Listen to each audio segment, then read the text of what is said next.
Bonjour. Aujourd'hui, on va s'intéresser à ce qui se passe vraiment dans notre assiette. Il y a tout un monde invisible, un univers secret qui est à l'œuvre, et c'est lui qui décide si un aliment va nous faire du bien ou au contraire nous rendre malades. Allez, c'est parti, on plonge dans cette vie secrète de nos aliments. Alors, voilà une question pour commencer.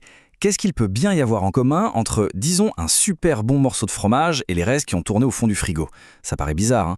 Eh bien, la réponse, c'est la même chose dans les deux cas. Des organismes vivants, minuscules, invisibles, mais bien là. Et c'est là que ça devient intéressant. Certains sont nos meilleurs amis en cuisine et d'autres nos pires ennemis. C'est cette double facette qu'on va explorer. Bon, pour bien comprendre toute cette histoire, il faut qu'on revienne à la base, vraiment au tout début.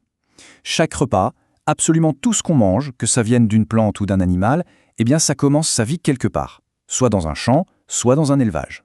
Prenons un exemple tout simple, la pomme de terre. Tout commence avec un seul tubercule qu'on plante au printemps. À partir de là, ça germe, ça pousse, ça devient une plante, et cette seule et unique plante va donner, tenez-vous bien, une dizaine de nouvelles pommes de terre.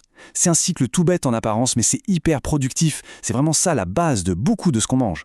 Maintenant, si on passe aux animaux, les choix qu'on fait en production, ça change absolument tout. Regardez la différence entre ces deux poulets. D'un côté, on a le COP 500, il grandit super vite, en 42 jours à peine. C'est rapide, c'est économique. De l'autre côté, le Cugno rouge, là on parle de 90 à 150 jours. Forcément, le résultat n'a rien à voir. On a une viande plus ferme, beaucoup plus goûteuse, mais évidemment bien plus chère. On voit donc bien de ces décisions un impact direct sur le goût, sur le prix et même sur la façon dont l'animal a vécu. Ok, donc notre nourriture est produite, mais c'est là que le vrai défi commence. À partir de cet instant, c'est une véritable course contre la montre qui s'engage. Pourquoi? Parce qu'une armée invisible entre en scène, prête à tout décomposer. Et c'est là, bien sûr, que les problèmes commencent. Et ça amène à la question de base. Mais pourquoi est-ce que la nourriture ne dure pas éternellement? On l'a tous vécu, la pomme qu'on coupe et qui brunit en quelques minutes, le lait qui caille, d'où ça vient? Eh bien la réponse est littéralement dans l'air, partout autour de nous. Regardez comme c'est flagrant. C'est assez fou de voir à quelle vitesse ça change. En à peine 1 heure, les fruits qui sont à l'air libre, eh bien, ils commencent déjà à s'oxyder, à prendre cette couleur brune pas très appétissante. Par contre, ceux qui sont emballés sous vide, quasiment rien n'a bougé.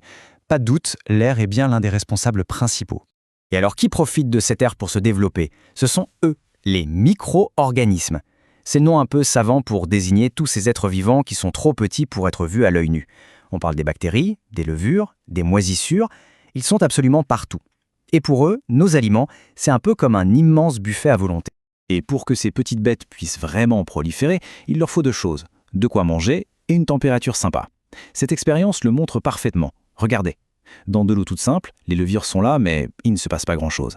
Maintenant, si on ajoute du sucre, là, en 7 jours à peine, c'est l'explosion. Elles se multiplient à une vitesse folle. Le sucre, c'est leur carburant numéro 1. Le truc, c'est que cette prolifération, ce n'est pas juste une question de gaspillage. Ça peut devenir carrément dangereux pour la santé. Rien qu'en France, regardez ces chiffres. La salmonellose, c'est 8000 cas par an et près de 300 décès. Et la listériose, c'est encore plus redoutable. C'est plus rare, oui, mais sur 300 cas, on a 80 décès. C'est énorme. Ça montre bien que ces ennemis invisibles ne rigolent pas. Ils peuvent être mortels. Et justement, en parlant de listeria, la voilà. On met un visage sur l'un de ces fameux ennemis. Cette bactérie, on la trouve un peu partout, dans le sol, la paille, et elle peut se retrouver dans nos aliments. Et pour les personnes les plus fragiles, elle est vraiment dangereuse, elle peut causer des infections très très graves. Alors, face à cette menace permanente, l'être humain n'est pas resté les bras croisés, loin de là. On a développé, au fil des siècles et même des millénaires, des techniques hyper ingénieuses pour protéger notre nourriture. C'est une vraie bataille qui s'est engagée. Voyons un peu quelles sont nos armes. Cette chronologie est vraiment parlante. On voit que ça ne date pas d'hier. Déjà dans l'Antiquité, on savait faire fermenter, fumer ou sécher les aliments pour les garder plus longtemps. Mais le vrai tournant, la révolution, elle arrive au 19e siècle avec la conserve. Et puis alors au 20e, c'est l'explosion, le frigo, la pasteurisation. Tout ça a complètement changé la donne et notre façon de manger. Et le principe derrière beaucoup de techniques modernes, c'est en fait assez simple. Tout est une question de température. Il y a ce qu'on appelle la zone de danger, en gros entre 10 et 50 degrés. Là, c'est la fête pour les microbes, ils se multiplient à une vitesse dingue. Mais si on descend en dessous de 10 degrés, on les ralentit, on les met au ralenti. Et si on monte au-dessus de 65, eh bien on commence à les éliminer. C'est un principe tout simple, mais terriblement efficace. Donc, si on résume nos stratégies pour les neutraliser, c'est assez clair. Soit on les tue par le chaud, c'est la pasteurisation, soit on les endort avec le froid, c'est le frigo ou le congélateur, soit on les prive d'eau en les déshydratant, comme les fruits secs par exemple, et puis il y a ce dernier point, la fermentation. Bizarre, non? Gardez ça dans un coin de la tête, on y revient juste après. Mais attention, avant même de sortir l'artillerie lourde technologique, notre toute première ligne de défense, c'est la plus simple, l'hygiène.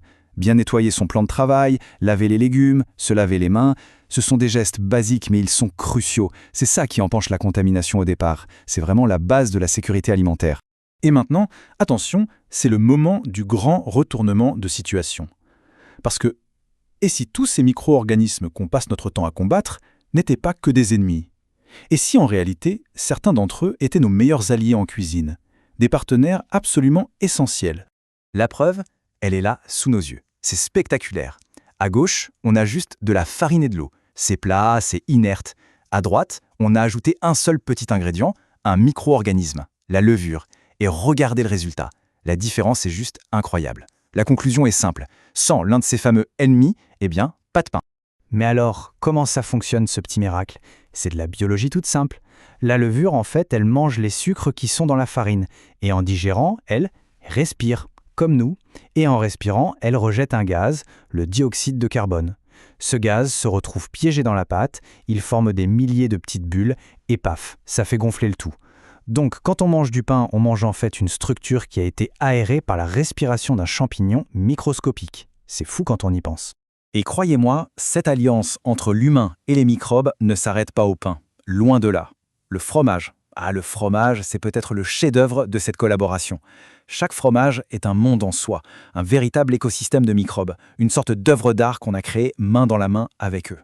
Ce tableau, c'est un peu comme la présentation d'une brigade de cuisine, sauf que les chefs sont microscopiques. On a d'abord les bactéries lactiques. Ce sont elles qui transforment le lait, qui créent la base du goût, la texture. Ensuite, on a les spécialistes, comme les moisissures pénicillium, qui vont dessiner les veines bleues si caractéristiques de certains fromages.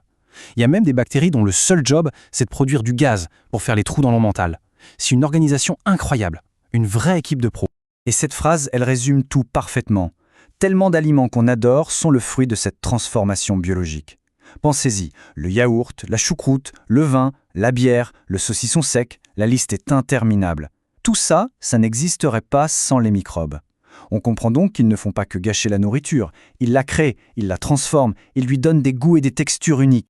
Au final, ce qu'on a vu, c'est qu'un seul et même monde, celui des microbes, peut être notre pire ennemi ou notre meilleur ami. Il peut détruire ou il peut créer. Et ça ouvre une dernière question bien plus large. Si ce monde invisible a un pouvoir aussi incroyable sur ce qu'on a dans notre assiette, imaginez tous les autres mondes invisibles qui agissent autour de nous en permanence, qui façonnent notre santé, notre environnement, bref, notre vie de tous les jours, sans même qu'on s'en rende compte. Ça donne le vertige.